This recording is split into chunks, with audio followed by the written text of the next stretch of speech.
देखो बायोलॉजी में हम लोग कोशिका के बारे में पढ़ रहे थे। कोशिका के बारे में हमने आपको बताया था कि जो मानव का शरीर बना होता है, किसी जीव जंतु का शरीर बना होता है, वो छोटी छोटी कोशिकाओं से मिलकर के बना होता है, ठीक है। या पादपों का, पादप मतलब पेड़ पौधे, ये भी सब कहाँ से मिलकर के बने हैं? कोशिकाओं से मिलकर के बने हैं। कोशिकाएं हमें दिखाई देती हैं क्या? नहीं दिखाई देंगी। इनका आकार बहुत सूक्ष्म होता है, बहुत छोटा छोटा इनका आकार होता है। कोशिका के अंदर बहुत सारे अंग होते हैं। कोशिका के अंदर बहुत सारे अंग होते हैं, ठीक है। कौन कौन से अंग होते हैं? उसमें से कई अंग हमने आपको कल बताए थे। या कोशिका झिल्ली, कोशिका भित्ति, जीव द्रव, माइटोकॉन्ड्रिया, गोल्गी काय, रसधानी और बहुत सारे होते हैं। क्लियर? ठीक है। उसमें से कुछ अंगों के बारे में आज हम लोग विस्तृत चर्चा करेंगे, उसके बाद में हम नेक्स्ट अंगों के बारे में चर्चा करेंगे, ठीक। तो कोशिका के बारे में हमने आपको बताया था। मान लेते हैं जैसे ये कोशिका, ठीक है। अब कहीं दिखाई देती है क्या हमको? तो बिल्कुल नहीं दिखाई देती। अभी आपको हम दिखा देंगे किस तरीके से ये होती है। क्लियर है ना? तो दिखाई नहीं देती तो फिर जान कैसे होगी कि कैसी होती है ना? तो ये ऐसे नहीं दिखती है। आप अगर ऐसे देखोगे तो नहीं दिखती है। इसको सूक्ष्मदर्शी के द्वारा वगैरह वैज्ञानिकों लोगों ने अध्ययन करके तब आपको निष्कर्ष बताया कि क्या क्या चीज़ें कैसे होती है, ठीक। कोशिका के अंदर ये सब लोग मौजूद रहते हैं। कोशिका के अंदर ये लोग मौजूद रहते हैं। कोशिका के लगभग अंग दिखाई दे रहे हैं आपको, ठीक। तो देखो सबसे पहले कोशिका, या मान लो ये कोशिका, तो कोशिका जो होती है ये इसके कोशिका के ऊपर पतली पतली पतली पतली ये परत होती है, ऐसे ऐसे ऐसे, ठीक है। ऐसी पतली परत होती है। तो ये पतली परत जो दिखाई दे रही पन्नी की तरह होती है। जैसे पन्नी देख लो, पन्नी लेने जाओ तो मैं सामान लेने जाओ, अब पन्नी में कहा तुम तमाम चीज़ें भर लो, वो बिस्कुट ले आओ, नमकीन ले आओ और दुनिया भर की चीज़ें जो है सब में भर लो। बात समझ पा रहे हो कि नहीं? तो पन्नी जो हो गई वो परत हो गई। अब परत जो है उसी को हम कहते हैं कोशिका झिल्ली। बात समझ पा रहे हो कि नहीं? उसी के अंदर बहुत सारे अंग हैं कि नहीं? ऐसे ही हमारी कोशिका है और कोशिका के ऊपरी जो परत होती है उसको हम क्या कहते हैं? झिल्ली। क्या कहते हैं? कोशिका झिल्ली। अंग्रेजी में कहते हैं सेल मेम्ब्रेन। क्या कहते हैं इसको? Cell membrane. मेरी बात समझ पाए कि नहीं? क्लियर? तो देखो जैसे मनुष्य है तो मानो या किसी भी जीव जंतु का शरीर जो है हमने बताया कोशिकाओं से मिलकर के बना। जैसे यहाँ पे अगर देख लो, अगर ये त्वचा है और ये त्वचा के अंदर इस जगह पे बहुत सारी कोशिकाएं हैं क्या है? यहाँ पे बहुत सारी कोशिकाओं से मिलकर के त्वचा बनी हुई। क्लियर? अब यहाँ पे अगर मान लो एक कोशिका मान लो हम निकाल लिया, वैसा निकलेगा तो है नहीं, ऐसे अगर नोच लो तो वो निकल गया, ठीक है। तो उसके साथ में बहुत सारी कोशिका निकलेंगी। बात समझ पा रहे हो नहीं? मान लो तुम एक कोशिका तुम्हारे सामने रख दी गई, तो एक कोशिका जब रखी गई तो वो ऐसी होगी, ऐसी, ठीक है। इस तरीके से उसमें पतली पन्नी चढ़ी होगी, परत होगी। परत क्या होगी? बिल्कुल परत, एकदम पारदर्शी महीन परत होती है। कैसी होती है? जैसे पन्नी है, मान लो सफेद पन्नी लेके आ रहे हो तो उसके अंदर तुम कुछ भरे हो, दिखाई दिए कि नहीं दिखाई दिए? वो पारदर्शी पन्नी है। कैसी है? पारदर्शी। ऐसी ये भी कोशिका झिल्ली जो होती है वो कैसी होती है? पारदर्शी होती है। बात समझ पाए कि नहीं? तो आपके दो यह है क्या काम का करती है? तो बताओ कि कोशिका की सबसे बाहरी परत को हम क्या कहते हैं? कोशिका झिल्ली।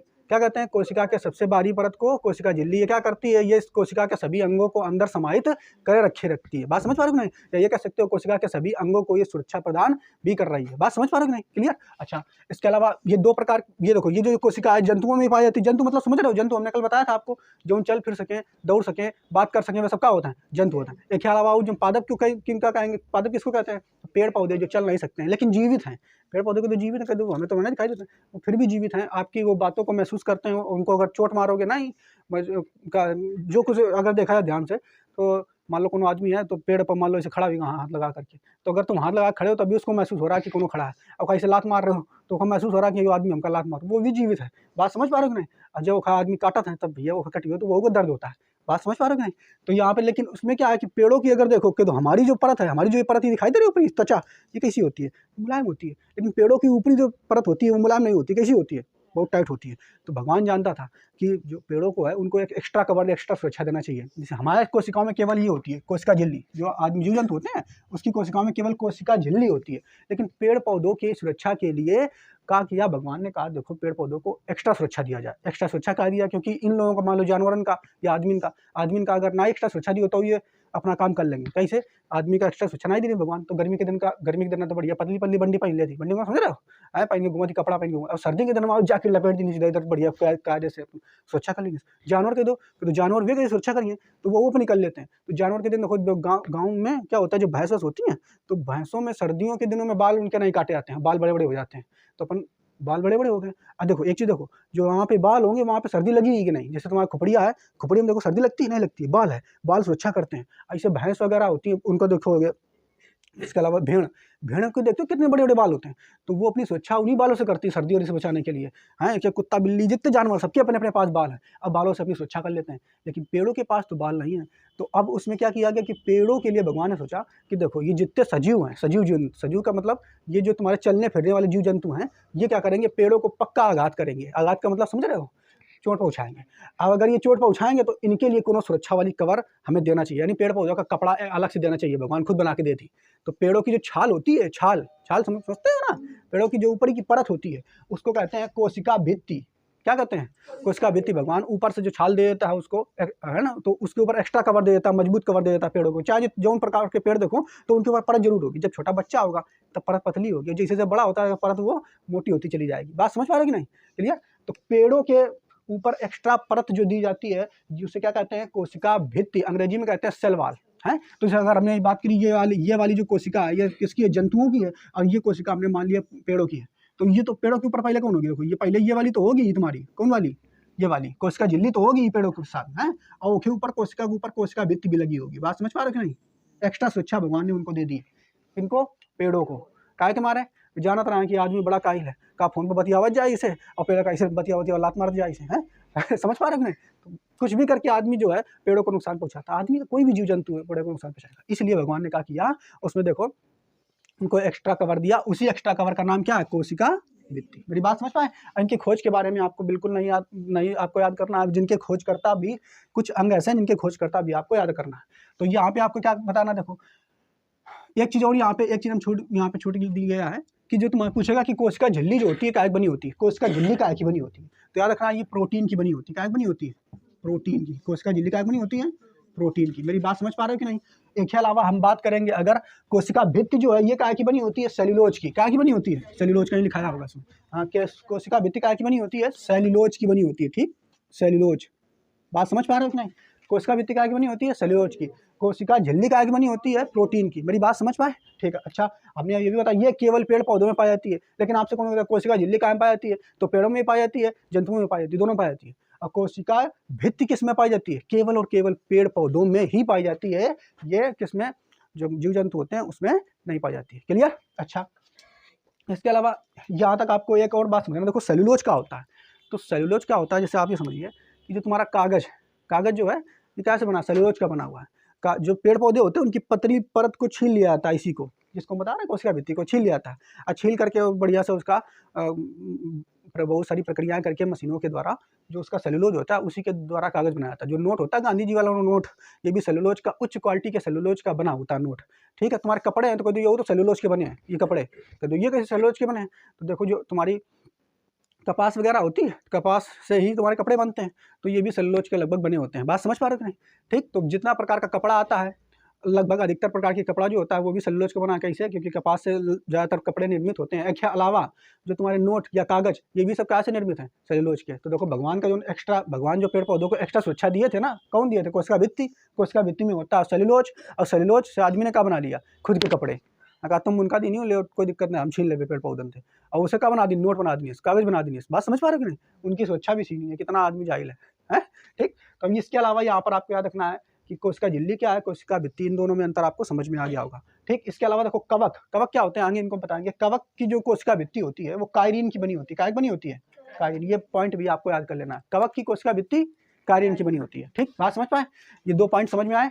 आगे चलते हैं अब इसके बाद देखो जीव द्रव होता है। जीव द्रव क्या होता है इसको समझते हैं। अंग्रेजी में इसका कहते हैं इसको प्रोटोप्लाज्म। क्या कहते हैं, प्रोटोप्लाज्म। जीव द्रव को अंग्रेजी में प्रोटोप्लाज्म। इसकी खोज किसने की थी, पुरकिंजे, नाम याद रखना है।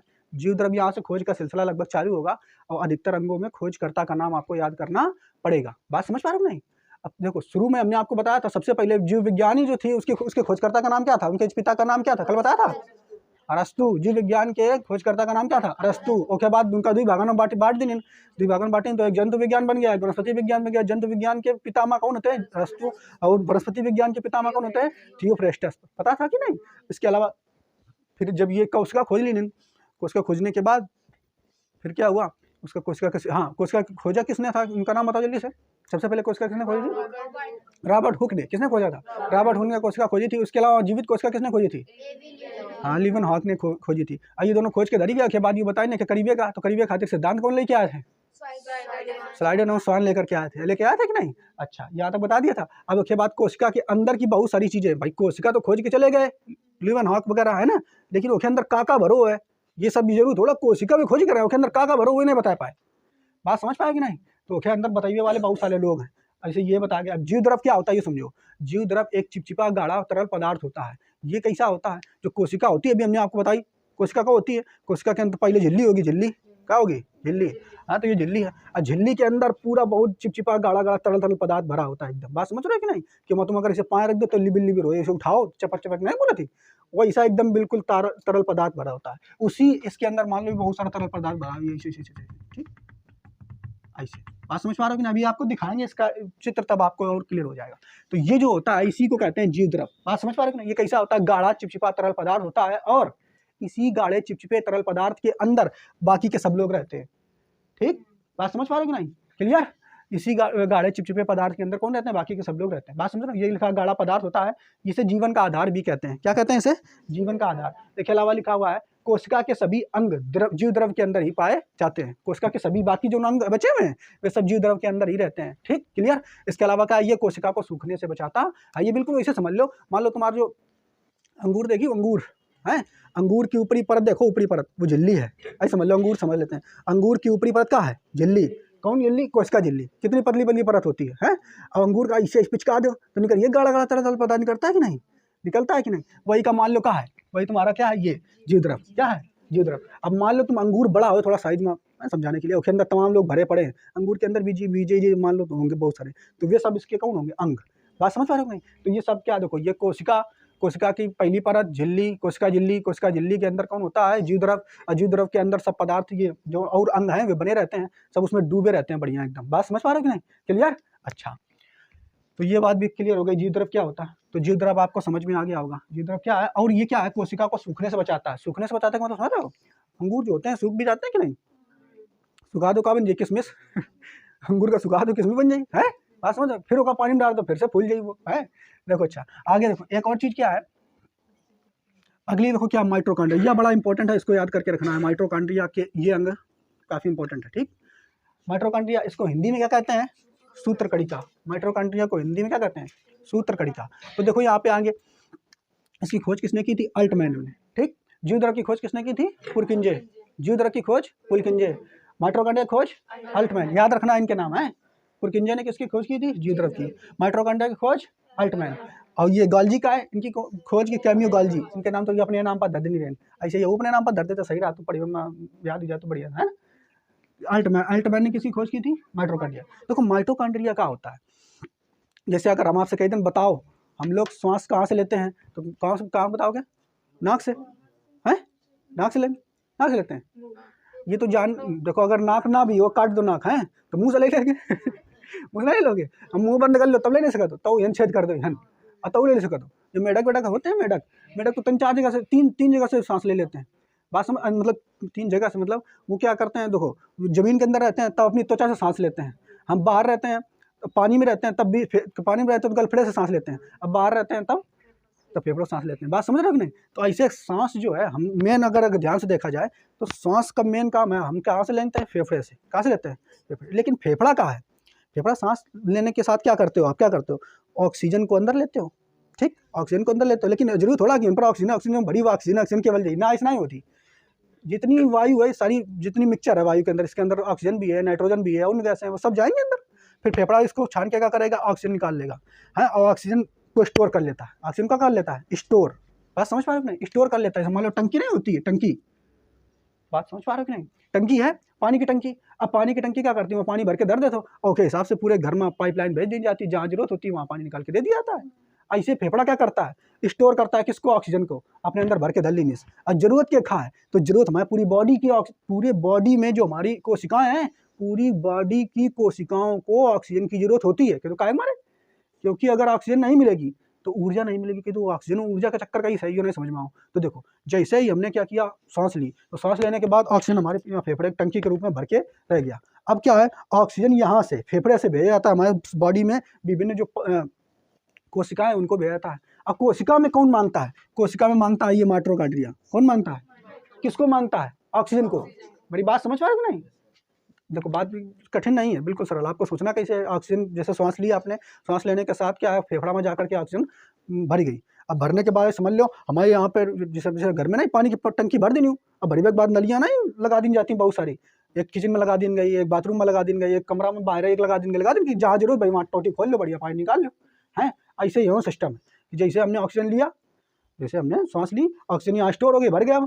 ठीक, और उसके बाद क्या हुआ? जैसे जरूरत है तो यहाँ पे दो मन तो पाइपलाइन समझा दो नहीं, अपने बॉडी में कहाँ है? तो बॉडी में बहुत सारी पेशियाँ होती हैं, मांसपेशियाँ होती हैं, नसें जिसे बोलते हैं, ठीठ भाषा में कहा तो नसें बनी है बहुत सारी। तो नसें में कहा भाई रहो खून, अब भाई रहो खून, अब खून के सहारे जो ऑक्सीजन है वो चले जाती जहाँ जरूरत होती, जिस जिस भी कोशिका को जरूरत पड़ती है वहाँ पे जा करके ये पानी जो तुम्हारा ऑक्सीजन है ये किससे चला जाता है, उन्हीं नलियों से। किन नलियों से? नसों के द्वारा रक्त से होते हुए वो पहुंचा दिया जाता है सभी जगह। ठीक बात समझ पा रहे हो नहीं? लेकिन कह दो फिर ये करत कहाँ, अगर ये खा ऑक्सीजन कहाँ चाहिए, तो ये क्या करता है देखो, माइट्रोकांड्रिया के अंदर एक चलता है क्रेब्स चक्र। क्या चलता है? क्रेब्स चक्र। अब क्रेब्स चक्र में क्या होता है इसमें बताते हैं। देखो क्रेब्स चक्र में क्या होता है कि ऑक्सीजन सबसे पहले फेफड़े में गा, फेफड़े में स्टोर वन से गा, हमारी जो नसों के द्वारा रक्त के द्वारा बहते हुए कोशिकाओं, जिस जिस कोशिकाओं को जरूरत होती है इन कोशिकाओं को पहुंचा दिया जाता है ऑक्सीजन। कहाँ पहुंचा दिया जाता है? ऑक्सीजन। बात समझ पा रहे हो? जैसे हेनो कोशिकाएं बहुत हैं, हेनो कोशिकाएं बहुत हैं, समान कोशिकाएं बॉडी में है कि सभी नहीं। अब फेफड़ा में स्टोर कहाँ पर है? यहाँ पर तुम्हारा ऑक्सीजन स्टोर है, तो यहीं से तो पहुंचाओ जी, खून के द्वारा सभी जगह ऑक्सीजन स्टोर पहुंचा देगा ऑक्सीजन। तो ऑक्सीजन किसके पास पहुंचा? कोशिका के पास। किसके पास पहुंचा? कोशिका के पास। देखो ध्यान समझना, ये तुम्हारी कोशिका है मान लो, ये ठीक, ये मेन कोशिका, ये माइटोकॉन्ड्रिया ये मान लेते हैं ये, ठीक।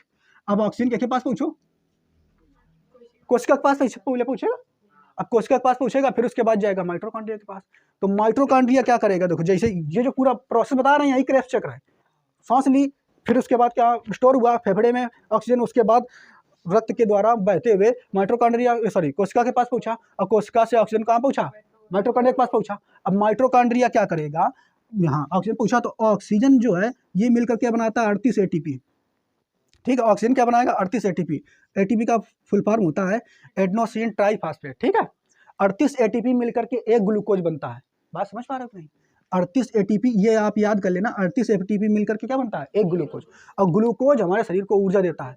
तभी देखो ग्लूकोन डी वाली ऐड देते हैं कि देखो ग्लूकोज पीजिए और 1 सेकंड में ऊर्जा लीजिए, है दिखाता है कि नहीं? मान लो ऐड में देखो बढ़िया कायदे से वो जब गर्मियों का टाइम आता है तो दिखाएगा उसमें कायदे से ऐड में कि देखो सूरज भगवान बढ़िया ओके क्या कर रहे हैं, एक लड़का जा रहा हो धीरे धीरे ओके ऊर्जा खाई चली सब, अब वो ढील हुई ऐसे चल लो ऐसे चल लो है, और जब ऐसे चल लो तब फिर क्या कर बच्चे को ग्लूकोन डी पिलाओ है, घोल के हिम्मा ले 3 ले ग्लूकोन डी दूर से कर बेटा लो पियो। अब बच्चा पी लेता है, और जहाँ पी लेता तो डायरेक्ट उसको ग्लूकोज मिलता है। क्या मिलता है? डायरेक्ट। बात समझ पा रहे हो? और डायरेक्ट एक्स्ट्रा ग्लूकोज मिला, और जैसे ही ग्लूकोज बॉडी में आया बॉडी में ऊर्जा बन गई, और ऊर्जा बन गई तो ऊर्जा आ गई शरीर में, तब फिर तुम कुछ काम कर लियो। बात समझ पा रहे हो नहीं? तो हमारे शरीर को चलाने के लिए क्या चाहिए? ग्लूकोज चाहिए। ग्लूकोज चाहिए, क्या चाहिए? ग्लूकोज। तो ग्लूकोज बनना कैसे? ऑक्सीजन, ऑक्सीजन से 38 एटीपी बनते हैं, और 38 एटीपी से एक ग्लूकोज बनता है। और ग्लूकोज अगर बन गया तो ऊर्जा जो है अब ऊर्जा सभी कोशिकाओं के पास होगी। अब जिस अंग को ज्यादा जरूरत है, मेरी बात समझना, जिस अंग को ज्यादा जरूरत है ऊर्जा की, हमारी बॉडी के सभी कोशिकाओं का भेज देती है भैया जो अंग काम कर रहा हो है एक भेज दो जल्दी से ग्लूकोज जल्दी। जैसे इस समय हमारा कौन सा अंग काम करो जी लबर कर रहे हैं कि नहीं है, तो सारे बॉडी की जितनी कोशिकाएं हैं वे सब भेज रहे हैं जल्दी कि भैया जल्दी भेजो, वन पर जरूरत है, वन सप्लाई ज्यादा है तो वन जल्दी भेज रहे हैं। अब जो अगर मान लो ऊर्जा कम हो जाए तो हम जल्दी लेना बोल पे धीमे धीमे बोली पे स्लो है। देखो हम तुम लोगों को क्या पढ़ा रहे हैं बायोलॉजी पढ़ा रहे हैं, धीमे धीमे बोलेंगे कि नहीं। अब मान लो जैसे कोई धावक है, कोई दौड़ने वाला व्यक्ति है, अब बहुत तेज दौड़ रहा है तो ऊर्जा कहाँ की जरूरत होगी? पैरों में जरूरत होगी। बात समझ पा रहे हो नहीं? तो पैरों में जरूरत हो, सारी बॉडी सप्लाई क्या कर देगी? तुरंत सभी कोशिकाओं से कहेगी कि भैया कुछ ले जाने वाला कौन है वो अभी आगे बताएंगे। भाई अगर ऊर्जा जाना है तो ऊर्जा कौन लोड करा के भेजिएगा तभी तो जाइए। जैसे हन देखो हन सब बॉडी में हन कोशिकाएं तो ये सब अपन ऊर्जा बना के रखिए, अब पैरों वाली ऊर्जा बना के रखिए। लेकिन क्या जैसे दौड़ने लगे तो सब ऊर्जा खत्म क्या हो रही? पैर वाली। कौन खत्म हो रही? पैर वाली। लेकिन जब पैर वाली खत्म हो गई तब ये लोगों का इन सभी की ऊर्जा वहां पहुंचाना है, तो पहुंचाएगा कौन? कोनो ट्रक तो होना चाहिए जो लेके जाए ऊर्जा।